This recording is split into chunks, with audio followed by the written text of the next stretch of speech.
최현석은 방송에서 스태프들과 장난도 치는 등 가벼운 모습들을 자주 보여준다. 하지만 일을 할 때는 인간관계를 수직으로 전환한 후에 일을 진행한다고 한다. 별에서 온 셰프에서 최현석의 주방 모습이 촬영됐는데 야씨 뒤질려고 등 상당히 거친 말이 나오기도 했다. 사실 이런 모습은 조리기에서 흔히 볼 수 있는 풍경이다. 주방은 군대식 서열 문화가 자리 잡은 경우가 많다. 마리텔 파일럿 출연 당시 백종원 역시 지금은 제가 굉장히 신경 써서 말하고 있는 건데 요리사는 칼과 불을 다루기 때문에 말이 굉장히 거칠어요라고 말한 적이 있다. 그런데 같은 프로그램에 출연하고 있는 이연복은 너무도 대조적으로 얌전한 모습을 보여서 시청자들이 재밌어했다. 최현석은 허세 이미지 때문인지 올리브쇼나 냉장고를 부탁해서 머랭치기가 나오면 소환되곤 한다. 팔을 마구 휘저어 힘들 텐데도 얼굴은 평온한 것처럼 보이려고 하는 것이 큰 특징이다. 올리브쇼에서 머랭치기가 나오면 최현석 셰프님 머랭 좀 쳐주세요 라고 부탁 같은 오더를 준다. 반쯤은 최현석을 놀리려는 것도 있지만 머랭치기를 거의 실패한 적이 없어서 도와달라고 부탁하는 것이기도 하다. 냉장고를 부탁해에서는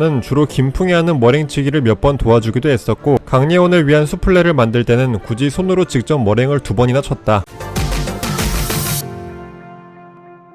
의리의리한 의리 CF의 버금가는 미친 개그 퀄리티로 최현석을 모르던 사람들에게까지 엄청난 지지를 받았다. CF 촬영 당시 소금을 뿌리는 장면은 고작 3번 만에 오케이 사인을 받았다고 한다. 그 외에도 홈플러스와 미래에셋 광고도 찍었는데 그쪽 광고도 허세 컨셉의 개그 광고들이다. 인기를 몰아서 던파 광고에도 나왔다. 쌈마이의 극치를 보여주며 코노이치 홍보 영상 때의 사유리처럼 컬트적인 인기를 불러일으켰다. 최현석은 스타 셰프지만 기분 좋은 날에서 1년에 한두 번 말고는 집에서 요리를 안 한다고 말했다. 셰프들은 요리가 일이다 보니 대부분의 사람이 집에서까지 일하기는 싫어서 집에서 요리를 안 하는 경우가 상당히 많다고 한다. 그래도 딸들의 봄, 가을 소풍 때는 꼭 도시락을 싸준다고 한다. 다른 사람들한테는 그렇게 잘 요리해주면서 정작 가족들에게는 안 해준다는 상황에 결국 타이머로 15분을 재가며 요리를 해주기도 했다고 냉장고를 부탁해 1주년 특집에서 밝히기도 했다. 당시 공개된 최현석의 냉장고는 일반인의 냉장고와 별반 다르지 않았다. 음식 재료도 최현석의 취향이 아닌 가족들의 취향으로 채워져 있었다. 최현석은 셰프 중에서도 팬덤이 상당히 큰 편이다. 본인의 팬카페에 대한 애정도 상당해서 방송에서도 언급하며 팬들을 잘 챙기기로 유명하다. 방송을 시작한 계기도 팬 때문이라고 밝혔으며 트위터에서 본인의 팬이 제작한 후드 점퍼를 직접 사겠다며 댓글까지 달았을 정도다. 팬에 대한 애착이 어마어마하다. 사진작가 조선이와 함께했던 에세이 카메라와 앞치마에 자신의 팬아트를 꾸준히 그렸던 게임 일러스트레이터의 이야기가 나오기도 한다. 최현석은 시니컬한 이미지와 허세를 캐릭터로 밀고 나갔지만 실은 허당끼도 있고 딸바보의 자상하고 따뜻한 성격이다. 2016년 4월 복면가왕에 변신의 기재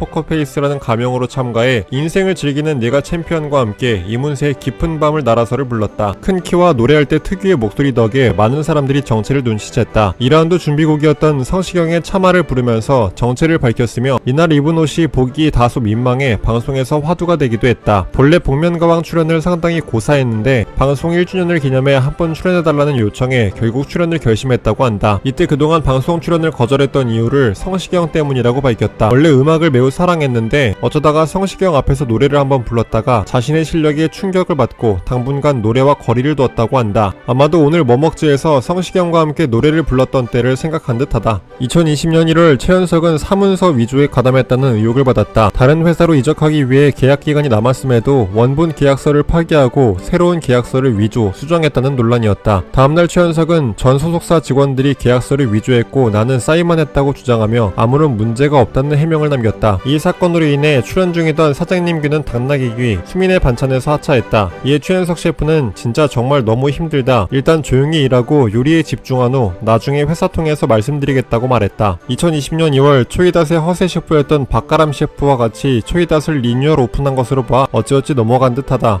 2020년 4월 김강래의 최강시사에서 아무 문제 없다고 밝혔다. 이후 공식 기사에서도 법적인 문제를 다 해결했다고 하며 요리에만 집중하며 삶의 질이 향상되었다고 밝혔다. 트로트계에 손대건과 태진아가 있다면 셰프계에는 최현석과 오세득이 있다. 올리브쇼에서 서로 디스하고 냉장고를 부탁해에서는 오세득이 최현석을 잡으러 왔다고 할 정도로 아웅다웅하는 사이다. 이 둘의 싸움은 셰프끼리에서 더욱 잘 알 수 있다. 마리텔에서는 오세득의 방에 게스트로 출연해 서로 디스하는 모습이 제대로 나온다. 지금까지 허세 셰프로 인기를 끈 최현석의 이야기였습니다. 팬들의 사랑을 받으며 맛있는 소통 꾸준히 이어갔으면 좋겠습니다. 오늘 영상은 여기서 마칩니다. 시청해주셔서 감사합니다.